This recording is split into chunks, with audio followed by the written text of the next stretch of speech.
रामायण का नाम लेते ही ना हमारे दिमाग में सबसे पहले क्या आता है? जंगलों के दृश्य, पहाड़ों के रास्ते, या फिर शायद युद्ध का मैदान? बिल्कुल, और बड़े बड़े आदर्श। हाँ, वही। लेकिन आज जिस बेहद प्रभावशाली लेख पर हम ये डीप डाइव कर रहे हैं, Sumitra the silent strength of sacrifice, वो हमें एक एकदम अलग जगह ले जाता है। बहुत ही शांत जगह। हाँ, अयोध्या के राजमहल के एक बहुत ही शांत कमरे में, मतलब एक ऐसा मौन त्याग जिसने असल में उस 14 साल के भयानक वनवास को सफल बनाया। लेकिन विडंबना देखिए कि इतिहास ने उस महिला को बस एक लाइन का परिचय देकर छोड़ दिया। और ये बहुत ही दुखद है। तो अक्सर हम राम की मर्यादा, सीता जी के अटूट धैर्य या लक्ष्मण के तेज की तो खूब बात करते हैं, लेकिन आज हम उस मनोविज्ञान को डिकोड करेंगे जो इन सबके पीछे। बिल्कुल। और इस लेख की सबसे बड़ी खूबी ही यही है कि ये हमें ना घटनाओं के शोर से थोड़ा दूर ले जाता है, एक उस साइलेंट फोर्स यानी अदृश्य शक्ति के बारे में सोचने पे मजबूर करता है, जिसके बारे में कोई बात नहीं करता। एकदम सही। हम सभी जानते हैं कि इतिहास ने कौशल्या और कैकेयी को कैसे याद रखा है। मतलब एक राम की माता हैं जो वात्सल्य और पीड़ा का सीधा प्रतीक हैं, हाँ, उनका दुख बहुत मुखर है कहानी में। और दूसरी कैकेयी हैं जिन्हें वनवास का कारण माना जाता है। तो दोनों के निर्णय और भावनाएं ना बहुत ही मुखर हैं। वे सीधे तौर पर कहानी को ड्राइव कर रही हैं। लेकिन इस लेख में सुमित्रा के साथ हुए जिस ऐतिहासिक अन्याय पर बात की गई है, वो बहुत प्रासंगिक है। उन्हें सिर्फ लक्ष्मण की माता कह दिया गया। बस एक छोटा सा लेबल, जैसे उनकी अपनी कोई स्वतंत्र पहचान या विचार ही ना हो। हाँ, यहीं पर मुझे लगता है कि हम एक बहुत गहरी चीज मिस कर जाते हैं। अगर मैं इसे थोड़ा आज के मनोविज्ञान और डायनामिक्स के नजरिए से देखूं ना, तो सुमित्रा का चरित्र एक शॉक एब्जॉर्बर की तरह काम करता है। शॉक एब्जॉर्बर, ये बहुत ही सटीक उपमा है ना? मतलब जरा उस समय के राजमहल की कल्पना कीजिए। दशरथ सदमे में है, कौशल्या की भावनाएं पूरी तरह से आउट ऑफ कंट्रोल हैं, कैकेयी अपनी जिद पर अड़ी हुई हैं। पूरा सिस्टम क्रैश हो रहा था। वही तो, जब पूरी व्यवस्था का इमोशनल क्रैश हो रहा था, तब सुमित्रा ने उस झटके को एब्जॉर्ब कर लिया। उन्होंने महल के संतुलन को टूटने ही नहीं दिया। बिल्कुल। लेकिन फिर भी क्या ये इतिहास का एक कड़वा सच नहीं है कि जो मंच पर सबसे ज्यादा शोर मचाता है, इतिहास उसी को याद रखता है, और जो पीछे रहकर पूरी व्यवस्था को बचाता है, उसे बस एक फुटनोट बनाकर भूल जाते हैं। ये किसी विशाल इमारत की नींव की तरह है। ये मानव स्वभाव का एक बहुत ही दिलचस्प पहलू है। हमारा ध्यान हमेशा एक्शन पर जाता है, रिएक्शन पर जाता है, जो सामने दिख रहा है। हाँ, जब कोई इमारत गिरती है तो बहुत शोर होता है, धूल उड़ती है, सब उसे देखते हैं। लेकिन जो नींव उस इमारत को दशकों तक खामोशी से साधे रखती है, उस पर किसी का ध्यान नहीं जाता। सुमित्रा उसी वैचारिक नींव का नाम है। सच में? इस लेख में बहुत गहराई से ये विश्लेषण किया गया है कि सुमित्रा केवल एक बायोलॉजिकल मदर नहीं थी, बल्कि वो धर्म बुद्धि की साक्षात प्रतिमूर्ति थी। जब आप किसी को केवल एक रिश्ते के संदर्भ में परिभाषित कर देते हैं ना, जैसे सिर्फ लक्ष्मण की माँ, हाँ, तो आप ये भूल जाते हैं कि उस इंसान के भीतर कितनी जबरदस्त क्लैरिटी और ठहराव रहा होगा। लेकिन एक सेकंड, यहीं पर मेरे दिमाग में एक बहुत बड़ा सवाल आ रहा है, और जो लोग हमें सुन रहे हैं शायद वे भी यही सोच रहे होंगे। जी, बताइए। जब लक्ष्मण ने राम के साथ वन जाने का फैसला किया, तो सुमित्रा ने उन्हें रोका नहीं।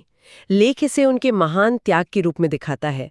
लेकिन अगर हम थोड़ा क्रिटिकल होकर सोचें, आप इसे महान प्रेम कह रहे हैं, लेकिन क्या इसे एक तरह की इमोशनल डिटैचमेंट या रूखापन नहीं माना जा सकता?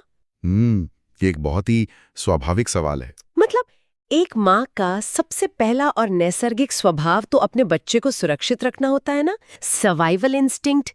अपने युवा बेटे को बिना रोए धोए 14 साल के लिए जंगलों में विदा कर देना, क्या ये आज के मनोविज्ञान के हिसाब से थोड़ा कोल्ड नहीं है? ये एक बहुत ही शानदार सवाल है। देखिए, सतह से देखने पर यह बिल्कुल इमोशनल डिटैचमेंट या कोल्डनेस लग सकता है, लेकिन अगर हम इसके कैसे और क्यों में जाए, तो न्यूरोसाइंस और प्राचीन दर्शन दोनों के हिसाब से ये कुछ और ही हैं। कुछ और कैसे? सुमित्रा भावनाहीन नहीं थी। एक माँ होने के नाते उनका हृदय भी उतना ही कांपा होगा जितना किसी भी सामान्य माँ का काम था। लेकिन उन्होंने अपने मोह और अपने कर्तव्य के बीच ना एक बहुत स्पष्ट रेखा खींच ली थी। अच्छा, तो मैं सोच रही थी कि उन्होंने इस इतने बड़े दर्द को प्रोसेस कैसे किया होगा, क्योंकि एक माँ के लिए अपने बच्चे को इतने खतरनाक जंगल में भेजना कोई स्विच ऑन ऑफ करने जैसा तो नहीं हो सकता। फ्रेमवर्क है। सोचने का एक नजरिया। एकदम सही। सुमित्रा ने अपने दिमाग को इस तरह से ट्रेन किया था कि वे बिगर पिक्चर यानी वृहत्तर परिदृश्य को देख सकें। सामान्य प्रेम जो मुंह से पैदा होता है वो क्या चाहता है कि जिससे हम प्यार करते हैं वो हमारी आंखों के सामने रहे। हाँ, सुरक्षित और हमारे नियंत्रण में रहे।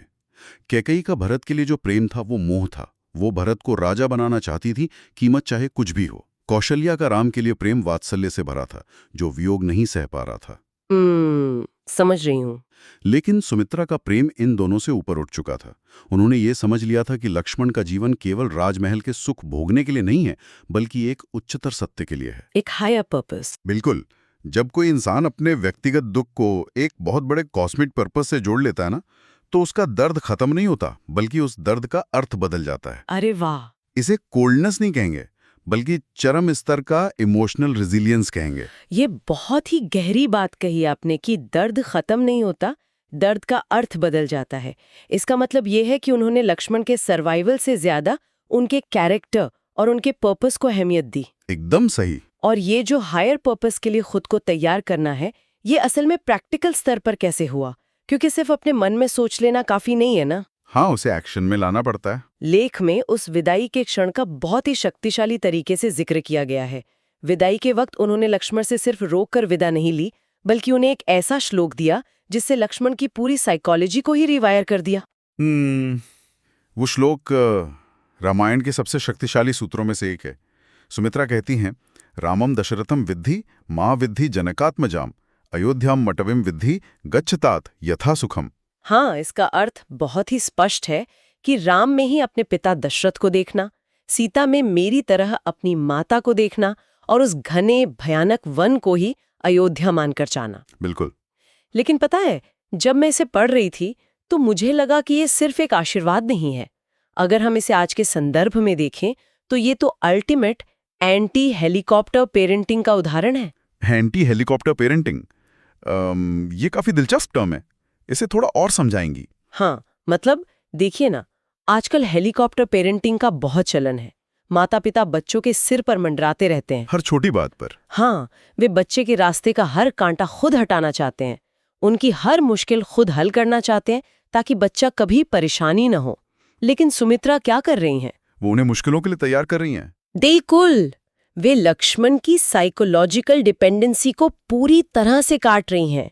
वे लक्ष्मण को जंगल की मुश्किलों से बचा नहीं रही हैं, बल्कि वे लक्ष्मण के दिमाग में उस जंगल को ही उनका नया कंफर्ट जोन बना रही हैं।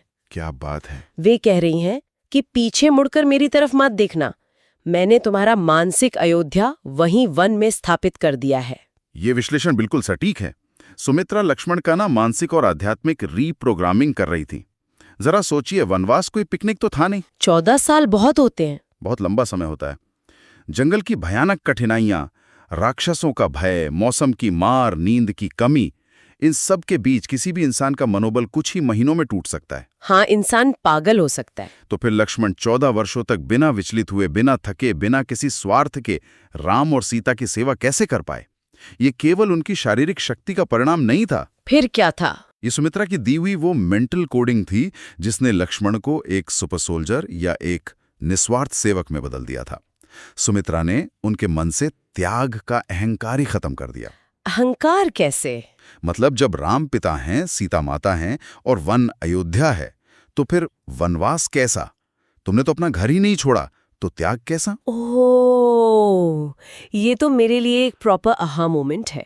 हम हमेशा लक्ष्मण की महानता की चर्चा करते हैं कि कैसे उन्होंने राजमहल के सुख छोड़कर वन का रास्ता चुना। बिल्कुल। लेकिन इस स्रोत से ये बिल्कुल साफ हो जाता है कि इस महान त्याग की बैटरी वास्तव में माता सुमित्रा थी। मतलब लक्ष्मण तो सिर्फ वो हार्डवेयर थे जो वन में काम कर रहे थे, लेकिन उनका जो सॉफ्टवेयर था वो माता सुमित्रा ने अयोध्या से इंस्टॉल किया था। बहुत ही बढ़िया उपमा है। और इस पर एक और विचार आता है मेरे मन में।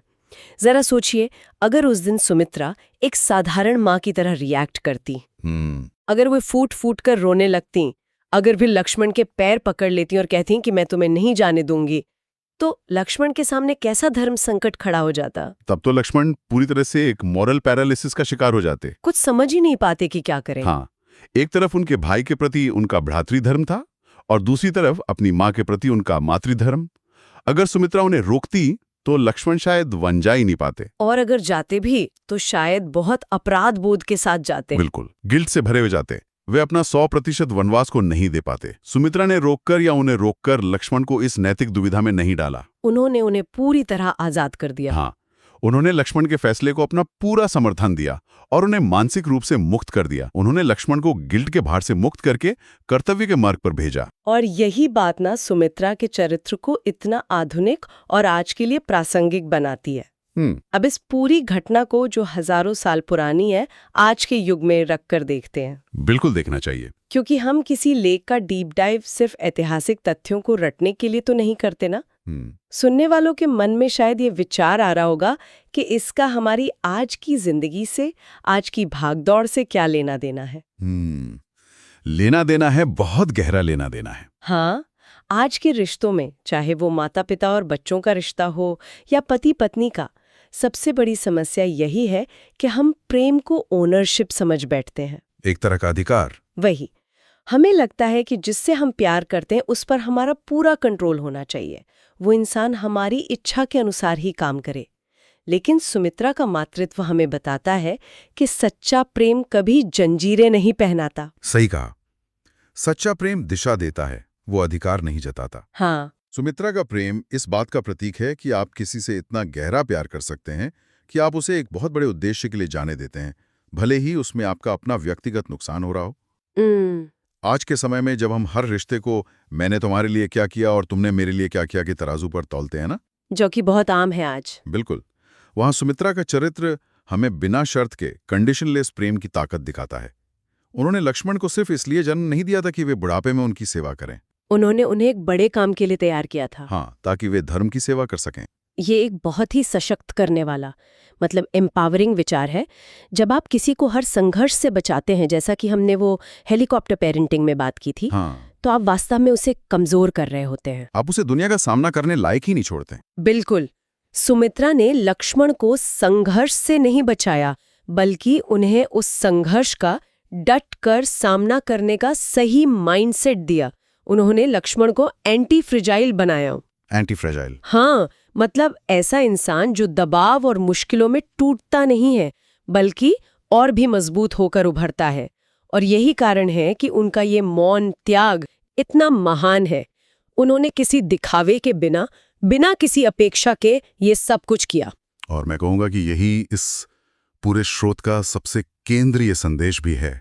सुमित्रा कोई योद्धा नहीं थी जो तलवार लेकर युद्ध के मैदान में उतरी। वे तो महल में थी। वे एक राजमहल के भीतर रहने वाली रानी थी, लेकिन उनके भीतर जो मानसिक युद्ध चल रहा था ना, मोह और धर्म के बीच, उस युद्ध में उन्होंने जो जीत हासिल की, उसी ने अंततः राम रावण के वास्तविक युद्ध की नींव तैयार की। अगर लक्ष्मण के बाणों में शक्ति थी, तो वो शक्ति माता सुमित्रा के उस मौन त्याग से आ रही थी। तो अगर हम इस पूरी गहन चर्चा को समेटें, तो ये बात बिल्कुल साफ हो जाती है कि बिना दिखावे के किया गया मौन त्याग ही वास्तव में सबसे महान और असरदार होता है। एकदम सच है। दुनिया अक्सर उन लोगों के लिए तालियां बजाती है जो मंच पर सबसे आगे खड़े होते हैं, जो सीधे तौर पर कुछ बड़ा करते हुए नजर आते हैं। राम, लक्ष्मण, सीता, इन सब की मूर्तियां हैं, इनकी पूजा होती है, जो कि स्वाभाविक है। हाँ, लेकिन उन महान कार्यों के पीछे, उस सफलता के पीछे हमेशा सुमित्रा जैसी शांत, सरल और अदृश्य शक्तियां काम कर रही होती हैं।